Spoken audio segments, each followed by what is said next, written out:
Mendoan menyatu dalam doa dan renungan dari Katedral Kristus Raja Purwokerto, Rabu 16 April 2025, bersama saya Diakon Yonas Bastian. Sobat Mendoan yang terkasih, selamat pagi. Trihari Paskah sudah semakin dekat. Artinya puncak iman kita dalam misteri Paskah semakin dekat.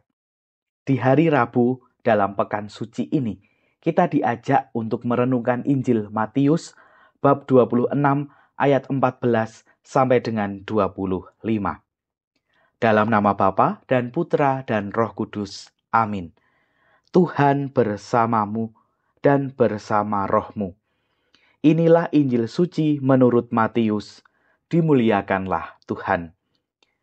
Sekali peristiwa, pergilah seorang dari ke-12 murid itu yang bernama Yudas Iskariot kepada imam-imam kepala. Ia berkata, "Apa yang hendak kamu berikan kepadaku supaya aku menyerahkan dia kepada kamu?" Mereka membayar 30 uang perak kepadanya. Dan mulai saat itu, Yudas mencari kesempatan yang baik untuk menyerahkan Yesus.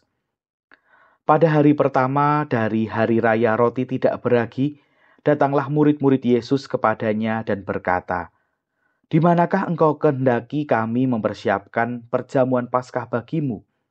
Jawab Yesus, "Pergilah ke kota kepada si Anu dan katakan kepadanya, beginilah pesan guru, waktuku hampir tiba. Di dalam rumahmu lah aku mau merayakan Paskah bersama-sama dengan murid-muridku." Lalu murid-murid melakukan seperti yang ditugaskan Yesus kepada mereka dan mempersiapkan Paskah.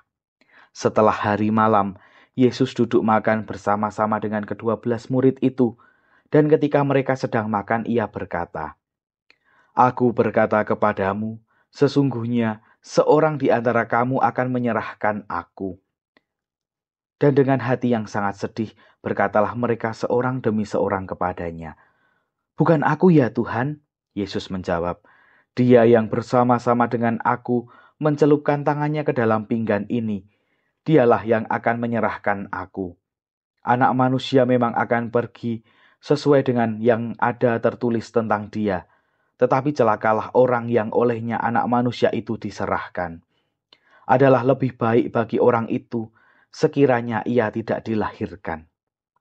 Yudas yang hendak menyerahkan Yesus itu menyaut, "Bukan aku ya Rabi?" Kata Yesus kepadanya, "Engkau telah mengatakannya." Demikianlah sabda Tuhan, terpujilah Kristus. Saudara-saudari, merenungkan pengkhianatan Yudas Iskariot seringkali membuat kita bertanya, mengapa Yudas mengkhianati Yesus? Pertanyaan ini mungkin dapat kita temukan jawabnya kalau kita mengikuti kisah Yesus sejak memilih Yudas sebagai muridnya sampai pengkhianatannya, dengan melihat bagaimana para penginjil menerangkan sosok Yudas dengan karakter dan pola pikirnya. Namun kalau ada pertanyaan, mengapa Yesus memilih Yudas menjadi muridnya kalau tahu Yudas akan mengkhianatinya? Jawaban dari pertanyaan itu tidak pasti. Justru hal itu menjadi misteri karena hanya Allah yang tahu. Tetapi dari pengkhianatan Yudas kita dapat belajar bahwa Tuhan menghormati kebebasan kita, termasuk pilihan-pilihan kita.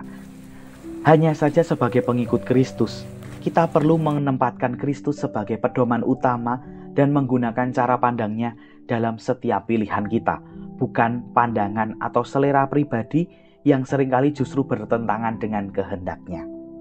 Tampaknya kekacauan hati karena selera pribadi itulah yang dirasakan oleh Yudas, sehingga ia mengkhianati Yesus. Dengan demikian, Yesus mengingatkan kita bahwa pengkhianatan, konflik, dan tipu daya sangat mungkin kita alami. Namun Tuhan juga mengingatkan kita bahwa ada kesetiaan yang jauh lebih bernilai dari pengkhianatan, yakni Tuhan selalu bersama kita dan akan membebaskan kita dari situasi sulit.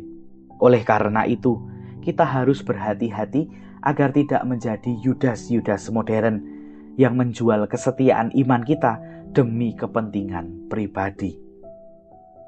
Marilah kuatkan hati kita dengan berdoa. Allah Bapa, sumber keselamatan, Kami bersyukur atas iman dan kesetiaan yang Kau anugerahkan kepada kami. Namun menyadari kerapuhan diri kami mohon anugerah Roh Kudus-Mu agar selalu menuntun kami untuk mampu menjaga kesetiaan iman kami dengan berlandaskan cara pandang Kristus Putra-Mu, sebab Dialah Tuhan dan pengantara kami. Amin. Semoga kita semua, keluarga kita, perjalanan hidup kita hari ini senantiasa dalam naungan berkat Allah yang Maha Kuasa, Bapa, Putra, dan Roh Kudus. Amin. Selamat pagi, selamat beraktivitas, Tuhan memberkati. Salam mendoan.